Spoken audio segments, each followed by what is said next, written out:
O mecanismo psíquico dos fenômenos histéricos de Sigmund Freud e Joseph Breuer. Estamos no capítulo 3, 6. Predisposição original. Desenvolvimento da histeria. Em quase todas as etapas dessa exposição, tive de reconhecer que a maioria das manifestações em cuja compreensão nos empenhamos também pode se basear numa peculiaridade inata. Esta se subtrai a toda explicação que pretende ir além da constatação dos fatos. Mas também a capacidade de adquirir histeria está certamente ligada a uma peculiaridade das pessoas, e a tentativa de defini-la com maior precisão talvez tenha algum valor. Expliquei acima porque é inaceitável a concepção de Janet, segundo a qual a predisposição à histeria reside numa fraqueza psíquica inata. O clínico geral que, como médicos de família, observa os membros de famílias histéricas em todas as idades, certamente está inclinado a procurar essa predisposição antes no excesso do que numa deficiência. Em geral, os adolescentes que mais tarde se tornam histéricos são, antes de adoecer, cheios de vida, talentosos, repletos de interesses intelectuais. A energia de sua vontade é frequentemente notável. Entre eles, contam-se aquelas meninas que se levam à noite para aplicar-se em segredo a algum estudo que os pais lhes proibiram por reacerem o esforço excessivo. Sem dúvida, a faculdade de julgamento ponderado não lhes é dada mais fartamente do que às outras pessoas. Mas é raro encontrar entre eles a simples, apática indolência de espírito e estupidez. A transbordante produtividade de sua psique levou um de seus amigos a afirmar que os histéricos sentiam a flor da humanidade, tão estéreis, mas tão belos como as flores plenas. Sua vivacidade e desassossego, sua necessidade de sensações e atividade intelectual, sua capacidade para suportar monotonia e tédio podem ser expressas também da seguinte maneira: eles estão entre aquelas pessoas cujo sistema nervoso libera, em repouso, um excesso de excitação que requer utilização. Durante o desenvolvimento da puberdade, e em consequência dela, ainda vem juntar-se ao excedente original aquele forte aumento da excitação que advém do despertar da sexualidade, das glândulas sexuais. Um enorme quantum de excitação nervosa livre encontra-se então disponíveis para fenômenos patológicos. Mas para que estes ocorram na forma de manifestações patológicas, histéricas, é preciso ainda, evidentemente, uma outra particularidade do indivíduo, pois a grande maioria das pessoas vivazes e inquietas não se torna histérica. Pude designar uma particularidade acima, apenas com essas palavras vagas e pobres de conteúdo: excitação anormal do sistema nervoso. Pude designar essa particularidade acima apenas com essas palavras vagas e pobres de conteúdo: excitabilidade anormal do sistema nervoso. Mas talvez se possa avançar e dizer: essa normalidade consiste precisamente no fato de que, em tais pessoas, a excitação do órgão central pode afluir aos aparelhos nervosos da sensação, que normalmente são acessíveis apenas a estímulos periféricos, e aqueles órgãos vegetativos que são isolados do sistema nervoso central por fortes resistências. Essa noção de um excedente de excitação sempre presente, ao qual têm acesso os aparelhos sensoriais, vasomotores e viscerais, talvez já responda por alguns fenômenos patológicos.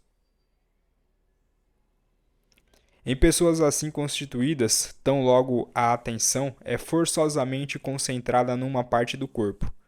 A facilitação pela atenção, Esner, da via de condução sensorial correspondente excede a medida normal. A excitação livre, flutuante, traslada-se, por assim dizer, para essa via e ocorre uma hiperalgia local, em consequência da qual todas as dores, qualquer que seja a causa, recrudescem ao máximo e todo sofrimento torna-se terrível e insuportável. Mas a quantidade de excitação que uma vez investiu uma via sensorial não volta a abandoná-la sempre, como nas pessoas normais. Ela não apenas persiste, mas se multiplica pela afluência contínua de excitações novas. Assim, a partir de um leve trauma articular se desenvolve uma neurose articular. As sensações dolorosas e intumescência ovariana torna-se uma ovarialgia permanente. Os aparelhos nervosos da circulação são mais acessíveis à influência cerebral do que nas pessoas normais. Há palpitações nervosas, tendência a síncope, excessivo rubor e palidez e assim por diante. Mas não é apenas em relação às influências centrais que os aparelhos nervosos periféricos são mais facilmente excitáveis.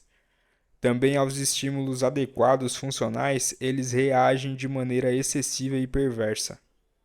As palpitações seguem-se tanto a um esforço moderado como a uma exaltação de ânimo, e os nervos vasomotores provocam contração das artérias, dedos dormentes, sem qualquer influência psíquica. E tal como a um leve trauma segue-se uma neurose articular. Em uma breve bronquite deixa atrás de si uma asma nervosa e uma indigestão, uma cardialgia frequente. Assim, devemos reconhecer que a acessibilidade às somas da excitação de origem central é apenas um caso especial da excitabilidade anormal geral, ainda que o mais importante para o nosso tema. Por isso, tampouco creio que se possa rejeitar inteiramente a velha teoria do reflexo, para esses sintomas que talvez qualificássemos melhor simplesmente como nervosos, mas que pertencem ao quadro clínico empírico da histeria.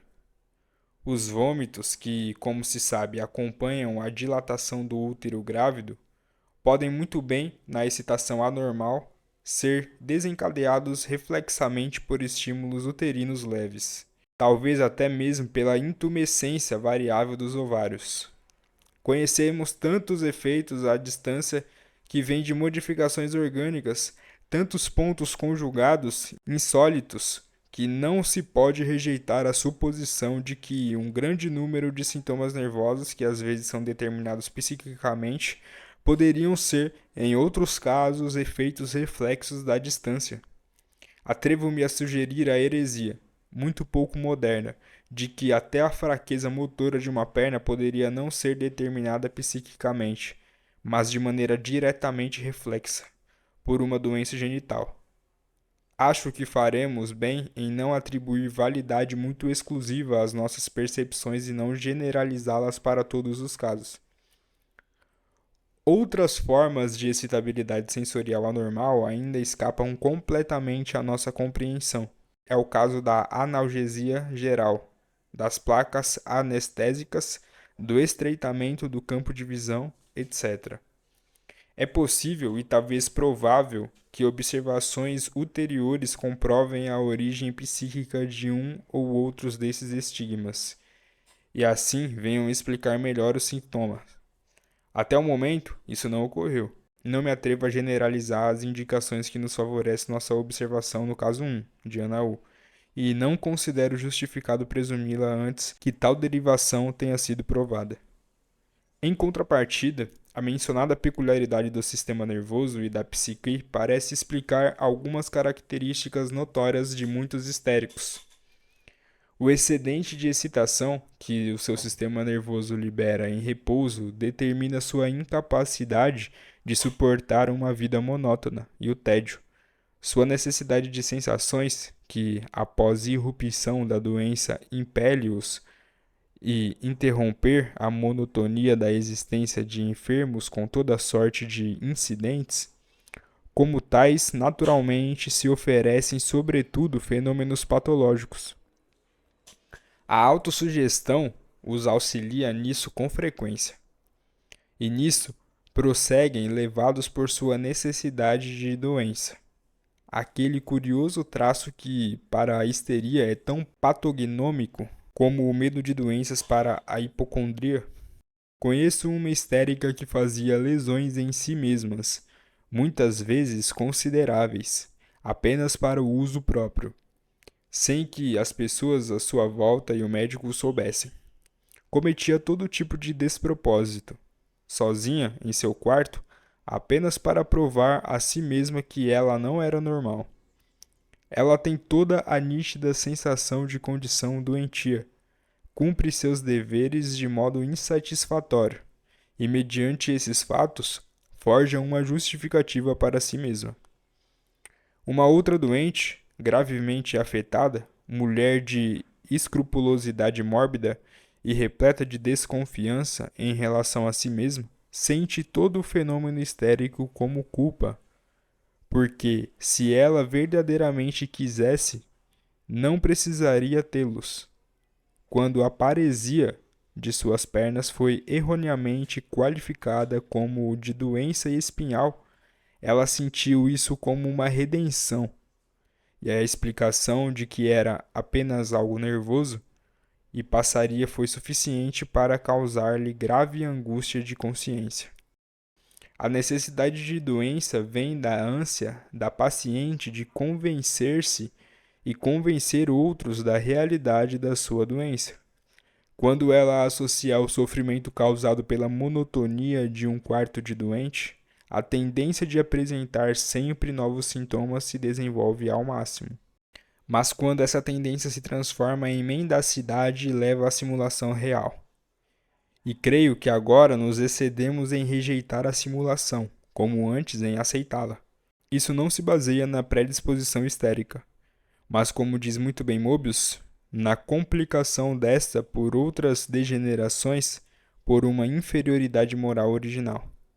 Do mesmo modo, a histérica maldosa surge pelo fato de uma pessoa originalmente excitável, mas pobre de emoção, também sucumbir a um definhamento egoísta do caráter, facilmente produzido por uma enfermidade crônica. De resto, é improvável que a histeria maldosa seja mais frequente do que o tabético maldoso nos estágios mais avançados. Também na esfera motora, o excedente de excitação produz fenômenos patológicos. Crianças, assim, desenvolvem muito facilmente movimentos semelhantes a tiques, que, de início incitados por uma sensação qualquer nos olhos ou nos rostos, ou pelo incômodo de uma peça de vestuário, logo se tornam permanentes, se não são combatidos de imediato. As vias reflexas são muito fácil e rapidamente batidas. Também não se pode rejeitar a possibilidade de haver um ataque convulsivo puramente motor, independente de qualquer fator psíquico, no qual apenas a massa de excitação acumulada por adição se descarrega exatamente como a massa de estímulos causadas por modificações anatômicas no ataque epilético. Esta seria a convulsão histérica não ideogênica. Com tanta frequência, vemos adoecerem de histeria durante a puberdade adolescentes que, embora excitáveis, até então eram sadios, que temos de nos perguntar se esse processo não cria a predisposição ali onde ela originalmente não existe. Com tanta frequência, vemos adoecerem de histeria durante a puberdade adolescentes que, embora excitáveis, até então eram sadios, que temos de nos perguntar se esse processo não cria a predisposição ali onde ela originalmente ainda não existe. E, no entanto, devemos atribuir a ele mais do que o simples aumento do quanto de excitação. A maturação sexual afeta todo o sistema nervoso, aumentando a excitabilidade e reduzindo as resistências por toda a parte. É o que nos ensina a observação dos adolescentes não histéricos, justificando nossa crença de que a maturação também produz a predisposição histérica, na medida em que esta consista precisamente nessa propriedade do sistema nervoso. Com isso, já reconhecemos a sexualidade como um dos grandes componentes da histeria. Veremos que sua participação nela é ainda muito maior e que ocorre para a construção da doença pelas mais diversas vias. Quando os estigmas nascem diretamente do solo original da histeria e não são de origem ideogênica, É também impossível colocar a ideogenia no centro da histeria, como hoje às vezes acontece. O que poderia ser mais genuinamente histérico do que os estigmas, esses achados patognônicos que permitem estabelecer o diagnóstico e que, no entanto, não parecem ideogênicos? Mas se a base da histeria é uma singularidade de todo o sistema nervoso, sobre ela se ergue o complexo de sintomas ideogênicos psiquicamente determinados como uma construção sobre seus fundamentos. E é uma construção de vários andares. Assim como só podemos entender a estrutura de tal construção quando distinguimos as plantas dos diferentes andares. A compreensão da histeria, penso eu, depende de que se leve em conta a variada complicação das causas dos sintomas. Se ignoramos isso e tentamos explicar a histeria utilizando um único nexo causal, sempre fica um resto bastante considerável de fenômenos inexplicados. É exatamente como se quiséssemos incluir os diferentes cômodos de uma casa de vários andares na planta de um só pavimento. Do mesmo modo que os estigmas, uma série de outros sintomas nervosos, como vimos acima, não é ocasionada por ideias, mas consequência direta da anomalia fundamental do sistema nervoso. Algumas algias, fenômenos vasomotores e talvez o ataque convulsivo puramente motor. Ao lado deles estão fenômenos ideogênicos que são simplesmente conversões de excitação afetiva. Eles surgem como efeitos de afetos em pessoas com predisposição histérica e são, a princípio, apenas expressão anormal das emoções. Esta se torna, por repetição, um sintoma histérico real e na aparência puramente somático. Enquanto a ideia motivadora torna-se imperceptível ou é repelida e, portanto, afastada da consciência. A maioria e as mais importantes das ideias repelidas e convertidas têm conteúdo sexual. Elas estão na base de grande parte da histeria da puberdade. As meninas em amadurecimento, é delas sobretudo que se trata, comportam-se de maneira bastante diversas em relação às ideias e sensações sexuais que as invadem. Algumas garotas veem com total desembaraço, sendo que umas poucas ignoram todo esse campo, deixando-o de lado. Outras as aceitam como os garotos. É certamente a regra entre meninas camponesas e operárias. Outras ainda tentam captar, com maior ou menor curiosidade perversa, tudo o que as conversas e as leituras lhe trazem em matéria de sexualidade. E, por fim, há as naturezas delicadas de grande excitação sexual, mas também de grande pureza moral, que sentem tudo que é sexual como incompatível com sua substância moral, como sujeira e mácula. Estas reprimem a sexualidade de sua consciência e as ideias afetivas com esse teor que causaram fenômenos somáticos, uma vez repelidas, tornam-se inconscientes. A tendência à rejeição do elemento sexual é reforçada ainda pelo fato de que a excitação sensual, na virgem, tem uma mescla de angústia, o receio do desconhecido, do pressentido, do que virá, enquanto no jovem homem sadio natural, ela é um instinto agressivo sem mistura. A menina pressente em Eros o terrível poder que domina e decide seu destino, e é angustiada por ele. Tanto maior é a tendência a desviar o olhar e reprimir da consciência o angustiante. O casamento traz novos traumas sexuais.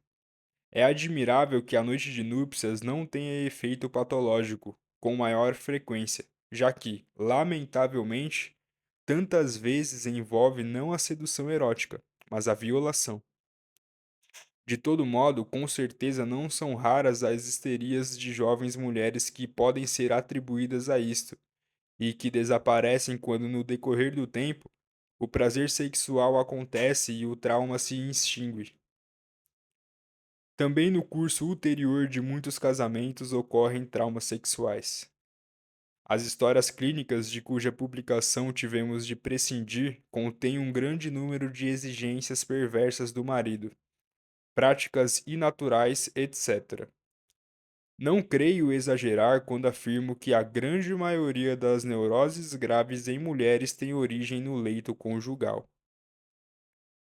Uma parte das noxas sexuais, que consiste essencialmente em satisfação insuficiente, e assim por diante, leva, segundo a descoberta de Freud, não à histeria, mas à neurose de angústia.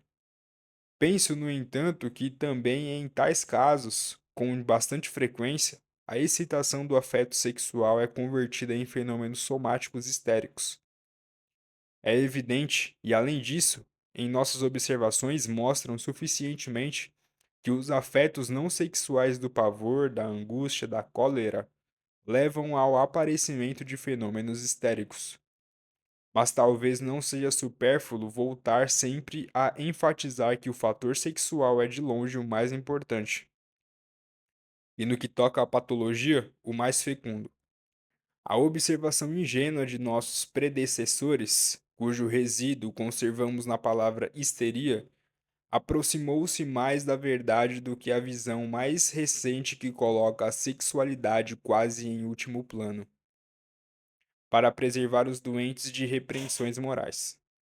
Sem dúvida, as necessidades sexuais dos histéricos são tão individuais e variáveis em intensidade como nas pessoas sadias e não são mais fortes do que nestas. Mas os histéricos adoecem por elas e, em grande parte, precisamente ao combatê-las, ao defender-se da sexualidade. Ao lado da histeria sexual, é preciso lembrar aqui a histeria de pavor, a histeria propriamente traumática. Ela constitui uma das formas mais bem conhecidas e reconhecidas da histeria. Na mesma camada, por assim dizer, dos fenômenos produzidos por conversão de excitação afetiva, encontra-se aqueles que devem sua origem à sugestão, quase sempre à autossugestão, em indivíduos originalmente sugestionáveis. A sugestionabilidade de alto grau, isto é, a desinibida preponderância de ideias recentemente suscitadas, não é da essência da histeria, mas pode já estar presente como uma complicação em pessoas com predisposição histérica, em quem precisamente essa singularidade do sistema nervoso possibilita a realização corporal das ideias bastante fortes. De resto, são em geral apenas ideias afetivas que se realizam por sugestão, em fenômenos somáticos, e assim podemos, frequentemente, considerar também esse processo uma conversão do afeto de pavor ou de angústia que os acompanha.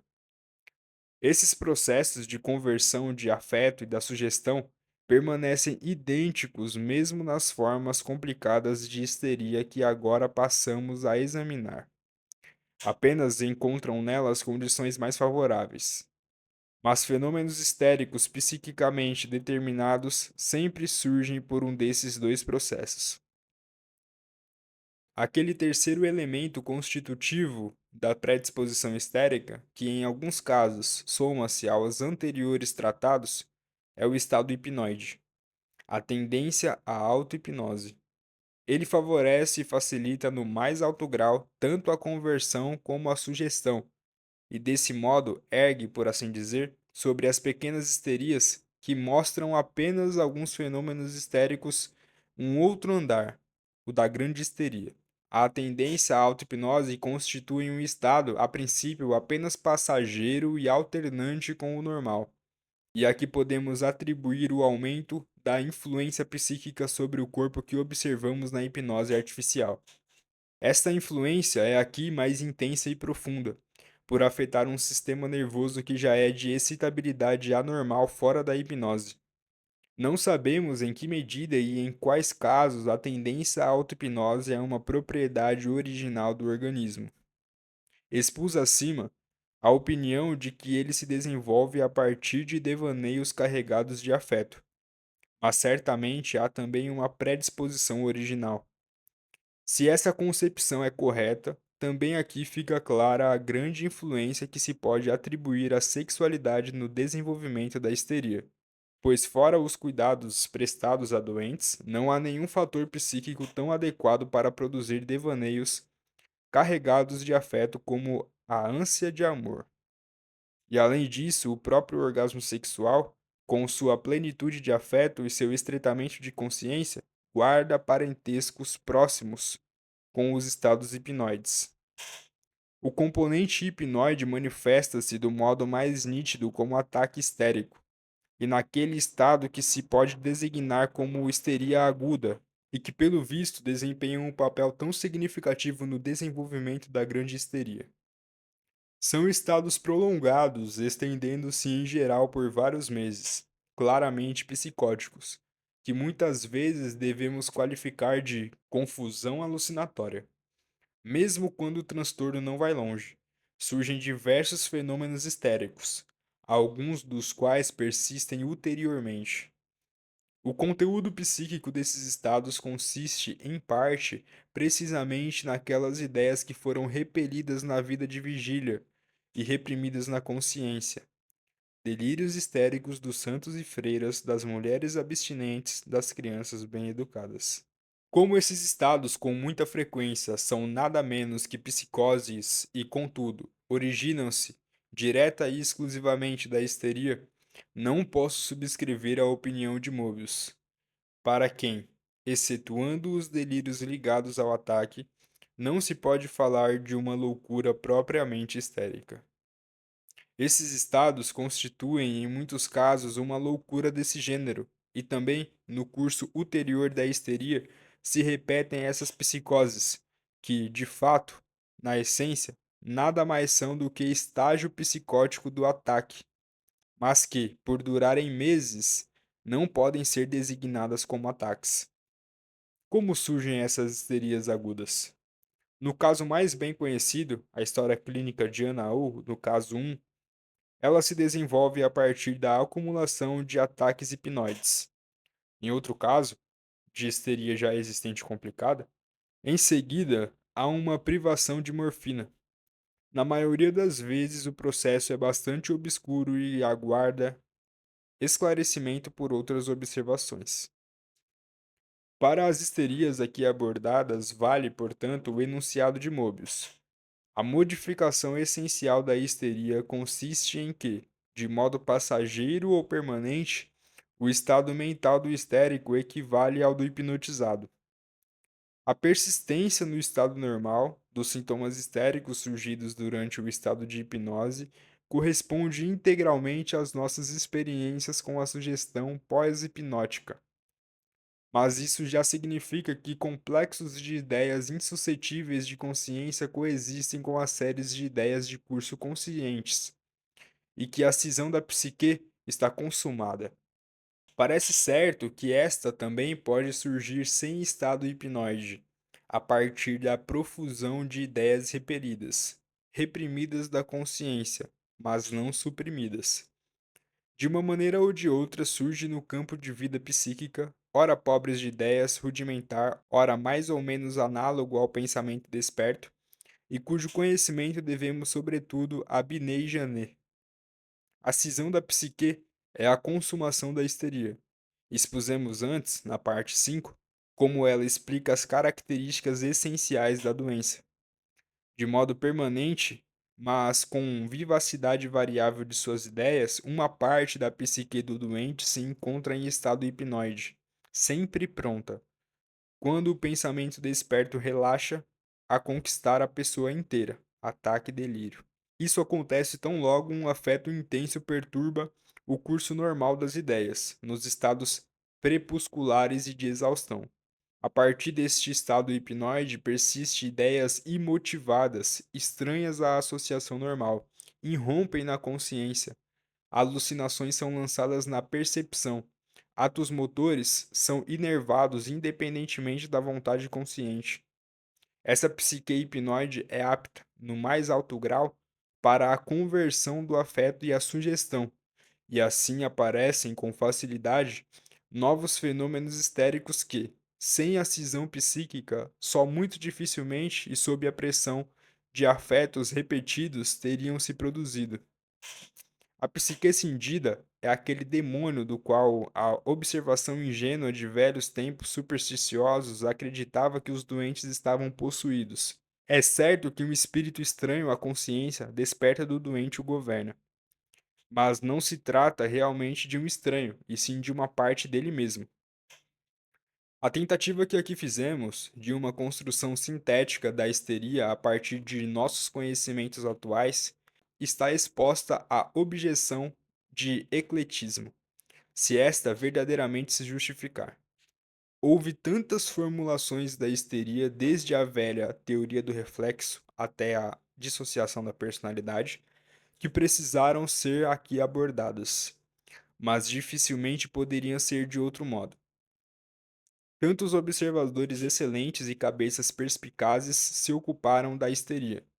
É improvável que cada um de suas formulações não contenha parte de verdade. Uma exposição futura do real estado de coisas conterá todas elas certamente, e apenas combinará todas as visões unilaterais da matéria numa realidade concreta. Por isso, o ecletismo não me parece um defeito. Mas como ainda estamos longe da possibilidade de uma compreensão plena da histeria, com esses traços incertos foram aqui delineados os contornos, com que ideias auxiliares toscas, as enormes lacunas foram antes encobertas que preenchidas. Só uma reflexão nos tranquiliza em alguma medida, que esse mal é inerente e não pode deixar de sê-lo a todas as descrições fisiológicas de processos psíquicos complicados. Delas sempre se pode afirmar o que Teseu, no Sonho de uma Noite de Verão, diz da tragédia. As melhores nesse gênero não passam de sombras. E mesmo assim, as mais fracas não são desprovidas de valor se com fidelidade e modéstia procuram reter os contornos das sombras que os objetos reais desconhecidos lançam na parede. Então é sempre legítima a esperança de que haverá algum grau de concordância e similitude entre os processos reais e as ideias que temos deles.